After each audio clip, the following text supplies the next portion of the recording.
அன்புக்குரிய சகோதரர்களே, மனநோயாளியாக இருக்கக்கூடிய ஒருவரை பிரதமராக ஆக்கியதனுடைய வெளிப்பாடை, அதனுடைய விபரீதத்தை இந்த இந்திய மக்கள் தற்போது உணர்ந்து வருகின்றார்கள். எந்த அளவிற்கென்றால், அதாவது நம்மளுடைய பணத்தை நாம எடுக்கிறதுக்கு நம்ம கையில மை வச்சு விடுறாங்க. அந்த அளவுக்கு ஆகிப்போச்சு இப்ப நிலைமை. என்னடா ஏன்பா மை அப்படின்னா, உன் பணத்தை எடுத்துட்டீல, மறுபடியும் திருப்பி உன் பணத்தை மாத்திரக்கூடாது. ஏன் பணம் தான், நான் எவன்ட்டு கொள்ளையடிச்சவனமா? அது 4000 ரூபா தான். நீ 4000 ரூபாய் வச்சுக்கிட்டு தான் 50 நாள் நீ செலவு பண்ணணும். 50 நாளுக்கு அப்புறம் எல்லாம் சரியாயிரும், நிலைமை சரியாயிரும். 50 நாள் 4000 ரூபாய் வச்சுக்கிட்டு என்ன செய்யறது? நாக்கு வலிக்கிறதா? அதை வைத்து என்ன செய்வது? ஒரு நாளைக்கு எத்தனை 1000 ரூபாய் ஒருத்தவனு செலவு பண்ணிக்கிட்டு இருக்கிறான். என்னன்னு கேட்டா, பல பேருடைய உயிர் போய் கொண்டிருக்கின்றது.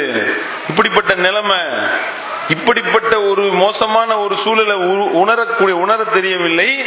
ஆட்சியாளன் என்ற பேர்ல உட்கார்ந்துக்கிட்டு மை வச்சு உராயலாம்.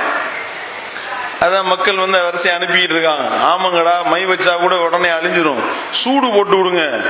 அதுக்கடுத்து எவனுமே பேங்க் பக்கம் தலை வச்சு படுக்க மாட்டான்.